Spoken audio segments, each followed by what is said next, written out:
नमस्कार। जब भी हम लोगों से ये बात करते हैं कि हमको पशु दूध का उपभोग बंद कर देना चाहिए ताकि जानवरों के ऊपर जो क्रूरता हो रही है, पर्यावरण का जो विनाश हो रहा है और हमारे स्वास्थ्य को जो नुकसान हो रहा है उसको हम रोक सकें, तो लोग अक्सर ये सवाल करते हैं कि अगर हम दूध का कंजम्पशन बंद कर देंगे तो उन लोगों का क्या होगा जो दूध के व्यवसाय में है, क्या वो सड़क पे नहीं आ जाएंगे? तो मैं बताना चाहता हूं कि ऐसा बिल्कुल भी नहीं है। समय के साथ चीजें बदलती रहती हैं। पहले पुराने समय में बहुत से ऐसे व्यवसाय थे जो आज नहीं हैं, वो उनका रूपांतरण हुआ। जैसे पहले लोग रिक्शा चलाते थे, आज वही लोग ई रिक्शा चला रहे हैं। ऐसे तमाम चीजें जो पहले बिकती थी और उनका रूपांतरण हो गया, नई चीजें आ गई और लोगों ने अपना जो व्यवसाय था उसको शिफ्ट कर लिया। दूसरा, क्या वो लोग जो दूध के बिजनेस में हैं, क्या वो फायदे में हैं? क्या ईमानदारी से वो उस दूध के बिजनेस को करके फायदे में रह सकते हैं? इस बारे में ध्यान देना बहुत आवश्यक है। जैसे आज अगर मैं बात करूं एक डेयरी फार्मर की, तो चूंकि गाय भैंस कोई दूध की मशीन नहीं है कि उनसे बटन ऑन किया और उनसे दूध निकलने लगा। वो माँ है और सभी स्तनधारी प्राणियों की भांति उनमें भी जब बच्चा पैदा होता है तो कुछ समय के लिए अपने शरीर में वो दूध बनाती हैं अपने बच्चे के लिए।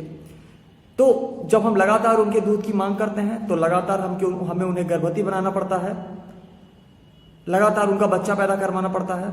एक गाय भैंस का उसके जीवन काल में 7 से 10 बच्चा पैदा करवा दिया जाता है।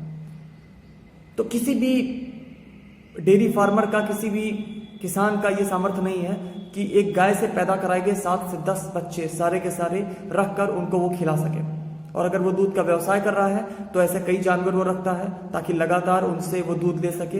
एक जानवर ने बंद किया तो दूसरे से लेना शुरू किया, तो इस तरह से उसके पास कई दर्जन जानवर हो जाते हैं कुछ ही सालों के अंदर। तो क्या इतने जानवरों को रखकर वो खिला सकता है जिसमें से आधे नर होंगे? ये नामुमकिन है। तो वो डेयरी के जो किसान हैं वो सारी बूढ़ी भैंसें, उनके पड़वों को कसाई को बेचते हैं। गौवंश को वो छुट्टा छोड़ देते हैं, जिससे छुट्टा जानवरों की समस्या पैदा होती है।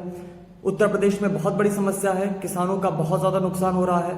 लोगों ने हजारों लाख रुपए खर्च करके ब्लेड के तार लगाए खेतों के किनारे, रात रात भर जग के रखवाली करते हैं, उसके बावजूद उनकी आधी फसल खराब हो जाती है। तो बहुत ही दयनीय स्थिति है किसानों की, और उसकी वजह ये दूध का व्यवसाय ही है। दूसरा, जो किसान है वो भी इतना ज्यादा दूध का उत्पादन नहीं कर पा रहे कि उनका फायदा हो। उनको ना चाहते हुए भी दूध में पानी मिलाना पड़ता है ताकि उनको उसमें कुछ मुनाफा मिले। तो इसके बाद जो दूध हमें मिलता है वो भी पौष्टिक नहीं होता है।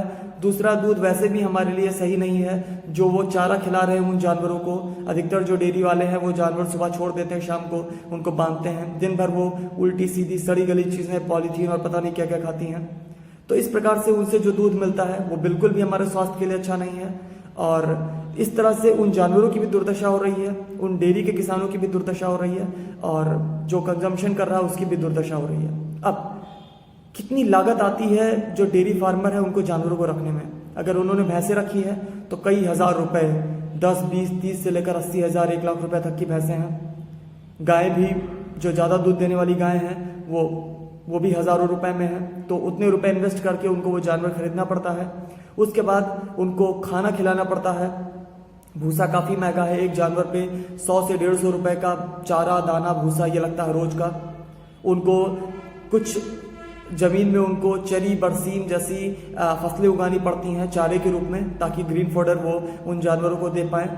तो इस तरह से खेत की भी आवश्यकता पड़ती है। उन चारों को उगाने के लिए भी लागत लगती है, उसमें पानी लगता है, बहुत ज़्यादा मेहनत लगती है। चारा काट के लाना, फिर उसको छोटे छोटे टुकड़ों में काटना, मिला के खिलाना, सफाई करना, और इन तमाम चीज़ों में काफ़ी ज़मीन लगती है, काफ़ी लेबर लगता है, काफ़ी पैसे लगते हैं।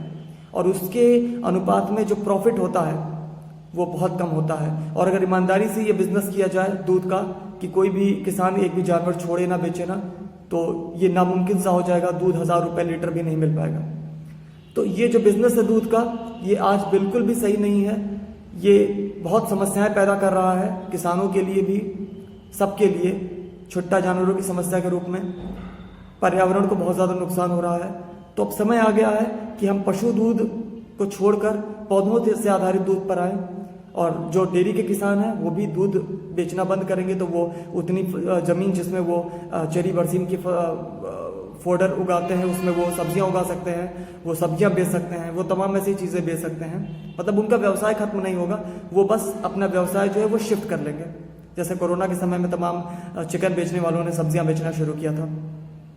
तो ऐसा नहीं है कि अगर हम दूध का कंजम्पशन बंद कर देंगे तो उन लोगों की आजीविका खत्म हो जाएगी। ये बिल्कुल निराधार बात है, उनकी आजीविका नहीं खत्म होगी और दूध का बिजनेस भी एकाएक बंद नहीं होगा। धीरे धीरे करके हम छोड़ेंगे, आप छोड़ेंगे, सभी लोग छोड़ेंगे, धीरे धीरे करके धीरे धीरे बंद होगा। धीरे धीरे वो नई आजीविका की ओर, नए रोजगार की ओर वो शिफ्ट करते जाएंगे। तो दूध को छोड़ना बेहद आवश्यक है, पशु दूध को छोड़ना। पौधों से आधारित दूध का बिजनेस बढ़ेगा तो उससे किसानों को सीधे फायदा होगा। उनका जो सोया का उत्पादन है, नारियल का उत्पादन है, मूंगफली का उत्पादन है, उसको दूध बनाने में इस्तेमाल किया जाएगा तो उसको उनमें अच्छा पैसे मिलेंगे और लोग भी स्वस्थ रहेंगे। छुट्टा जानवरों की समस्या नहीं होगी, मीथेन उत्सर्जन नहीं होगा, जो अत्यधिक चारण की समस्या है वो भी नहीं होगी। तमाम समस्याएं हल हो जाएंगी, चाहे वो पर्यावरण से संबंधित हो, जानवरों से संबंधित हो या हमारे स्वास्थ्य से संबंधित हो। तो सबका फायदा है। तो आइए पशु दूध का इस्तेमाल बंद करें। पौधों से आधारित दूध में हम घर पे बना सकते हैं। आप यूट्यूब पर सर्च कर सकते हैं, how to make soya milk, how to make almond milk, how to make coconut milk, how to make peanut milk, और आसानी से आप घर पे ये दूध बना सकते हैं। और वैसे भी हमें दूध की कोई आवश्यकता नहीं है, फिर भी आप चाहें तो आप पौधों से आधारित दूध, उसकी दही, उसका पनीर और सब कुछ बना सकते हैं। तो आइए पशु दूध का इस्तेमाल बंद करें, जानवरों को, पर्यावरण को, अपने स्वास्थ्य को बचाएं। धन्यवाद।